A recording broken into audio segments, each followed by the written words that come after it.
בעזרת השם, בזכות הצדיק רבי חיים פינטו הקדוש ברוך הוא, bless everyone, וברכה והצלחה, ציית הדשמיא גדולה, may bet Hashem today be a day full of ישועות וברכות, amen, כנראה Hashem.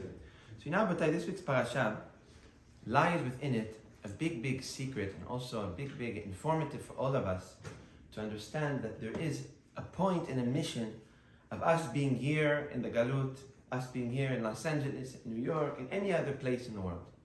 And it's very important for us to understand this because a lot of the times we think of our life and we say we are in Los Angeles because of the weather, because our parents moved here, because there was a job opportunity in Los Angeles, because we wanted to come to America to try to make a living in America. We have to understand nowadays that each and every one of us on an individual level are wherever they are around the world with a purpose, with a reason to fulfill a mission. So the question is, what is that?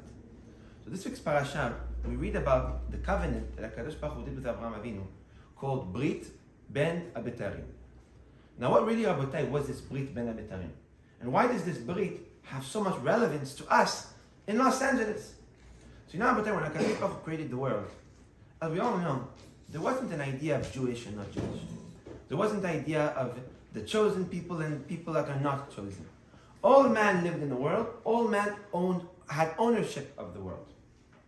At the time of the sin of Adam, HaKadosh Baruch Hu shattered the world, where all the world were unified in a very unified manner. At the time of the sin, HaKadosh Baruch Hu split them apart to mitigate the damage that was caused by the sin of Adam. Like with everything that breaks, there are little shards that fill in the gaps. So if you take a cup and you store it on the floor, you'll have some big pieces that you can easily put together. But even if you put all the big pieces together, the cup won't be useful. Why? Because there are these tiny little shards that, even though they are small and they don't seem to be so important, they make the cup whole. They make the vessel one. They make the vessel useful. Or in other words, they make the vessel like what it was before the shattering, before the brokenness. Zohar Kadosh says that when HaKadosh Baruch Hu broke the world, when the world shattered, there were little shards we call Rapach Nitzotot, 288 sparks, 288 little shards that fell into the hands of the Yetzirah. So this Yetzirah, the evil angel, said, now that I caused Adam to sin, how can I prevent the redemption coming and the reparations from coming? I'm going to steal the shards, hide them away. Like that, as long as they don't find the shards, the world can never be fixed and the redemption, true redemption, could never be accomplished. The Satan had a very good idea. He said the only place that Bnei Yisrael will never be able to find these shards, to take them out and to fix them, is in the most unpure place that ever existed. That unpure place at the time was what? Mitzrayim, Egypt. And the Zohar Kadosh says that Satan went to Egypt, went to the 49 levels of impurity, and he hid those 288 sparks within them, with the hopes that even if Bnei Yisrael would go down to collect them, or anyone would go down to collect them, they wouldn't have the koach to ascend and to leave the tum'ah, to leave the impurity, and to attach once again to the kedusha. When HaKadosh Baruch Hu saw two generations of Noach and the Paragah, generations of Reshaim, generations of bad people, HaKadosh Baruch Hu understood that it cannot be bestowed on the entire world to take upon themselves this mission of fixing the world. Being that people, until that point of time, failed HaKadosh Baruch Hu at every turn. So like we read every day in Vayvarech David, umatzata et zar'o ne'eman lefanecha. HaKadosh Baruch Hu saw Avraham, and he realized that Avraham is loyal. So what did HaKadosh Baruch Hu do? He took Avraham Avinu alav hashalom, and he told them, from now, I'm putting upon you the responsibility, and your children the responsibility of finding those sparks.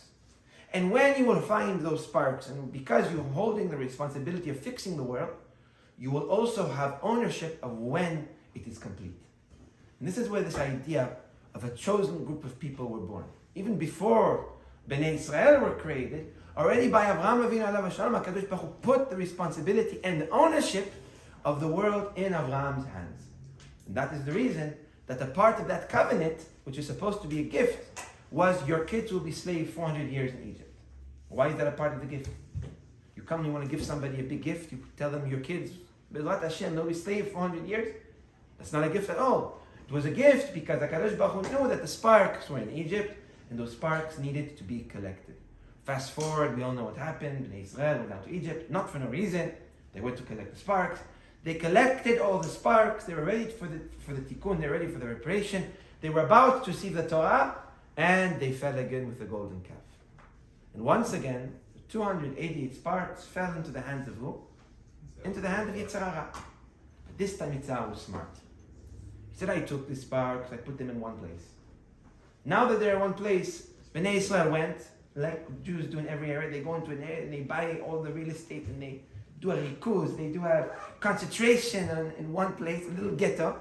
They said the Jews made a ghetto out of Egypt, collected all the sparks faster than 400 years, 210 years, and they left. The Satan said, I'm not going to do this mistake. What am I going to do this time? I'm going to take the sparks and hide them in every single country, in every single city in the world. That in order to collect it, the Jews will have to be spread out on every corner of the planet. And that will take thousands of years. And this is what brings us to today's day. Where we are here in Los Angeles. What are we doing here? We're not here because of the weather or because of the work. We are here, Rabotai, because we have a mission to fulfill that Abraham Avinu Alav Hashem took upon himself in this week's parasha. The mission of looking for these sparks of Kedusha, the mission of sorting through the impurity of the Klipot, sorting through the impurity of the world to collect these holy sparks, to bring forward the redemption and to complete and to fix the world from the damage of sin. So B'ezrat Hashem, HaKadosh Baruch Hu give us the koach, the ability to repair our world, to fix that shattered world that we have some sort of ownership of the sin. And B'ezrat Hashem will all come to a place of complete redemption on a personal level and a redemption for Klal Yisrael. Amen.